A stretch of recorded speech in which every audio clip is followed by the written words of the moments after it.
বর্তমানে আমি একজন গাছপ্রেমী। আর এই গাছপ্রেমী হয়ে তো ভালোই বিপদে আছি। আশেপাশে যেখানেই নার্সারি আছে ঘুরতে মন চায়, সেখানে যাই, গাছ কিনি বা না কিনি দেখতে মন চায়। আর যেখানেই শুনি যে বৃক্ষ মেলা হচ্ছে সেখানে তো অবশ্যই যাইতে হবে আমার, এরকমটা হয়ে গেছে।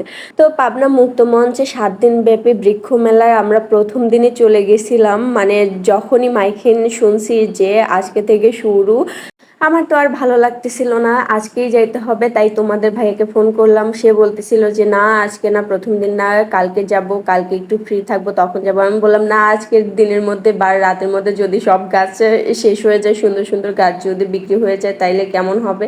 তো বললো যে আচ্ছা ঠিক আছে তোমরা চলে আসো। তো সেই দিন সন্ধ্যার সময় আমি আর আমার মেয়ে প্রায় 7:30টার দিকে চলে গেলাম তোমাদের ভাইয়ার অফিসে। তারপরে সে নিচে নামলো আর আমাদেরকে নিয়ে মুক্তমঞ্চে চলে আসলো।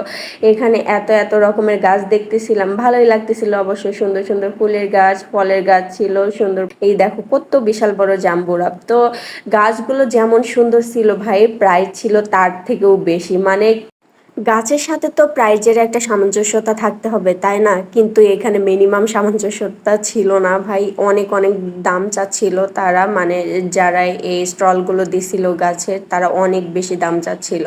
তো এই তো, এই দেখো এখানে মঞ্চের উপরে আমার মেয়েটা উঠছে, তো ওরে বলতেছিলাম একটু পোজ দাও, তো সে পোজ দিচ্ছিল। তারপরে একটা বাবু, এই যে বাবুটা উঠছে ছবি তুলতেছিল, তার বাবা মা আর আমার মেয়ের মাথার ক্যাপটা খুলে ওই বাবুকে পরাই দিচ্ছিল। মাশাল্লাহ, আমার মেয়েটা আসলেই অনেক বুদ্ধিমতী, মাশাল্লাহ মাশাল্লাহ।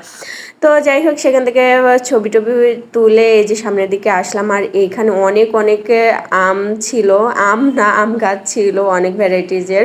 আর দেখো আমগুলো এত বড় বড় সাইজ, মানে ক্যামেরাতে অত ভালো বোঝা যাচ্ছে না যে আসলে কত বড়, কিন্তু বাস্তবে আসলে অনেক বড় বড় সাইজের আম ছিল ওইখানে। আর এই দেখো এইখানে আসি বনসাই গাছের কাছে। মানে এখানে তোমার বট গাছ ছিল, সেই বট গাছগুলোর দাম অনেক বেশি ছিল।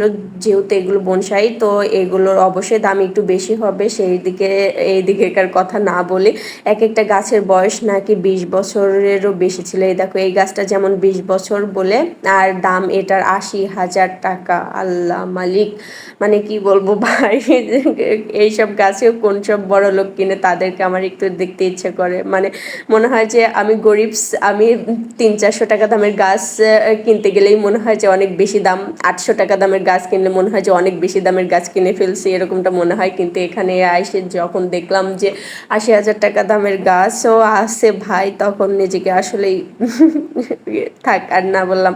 তো যাই হোক, আসলে দামগুলো আমি এই আর কি ছলে বলতেছি কথা, কিন্তু তারপরেও আসলে দাম অনেক বেশি ছিল এখানে। যে পরিমাণে দাম বলতেছিল গাছের তুলনায় আসলে ওই পরিমাণে দাম হয় না। তো ঘুরে ফিরে গাছ না কিনে বাসায় চলে আসলাম, যেহেতু এত দাম দিয়ে দিয়ে আমি গাছ কিনবো না। এইখানে সাধারণ মানি প্ল্যান্টের চাচ্ছিল তোমার ছোট ছোট টবে সহকারে 220 থেকে 300, 350 এরকম। তো আমি না কিনে চলে আসলাম আমার মতো টিরিং টিরিং করতে করতে। মানে মেলাটা তো ঘোরা হইলো, এতটুকুতেই সন্তুষ্ট।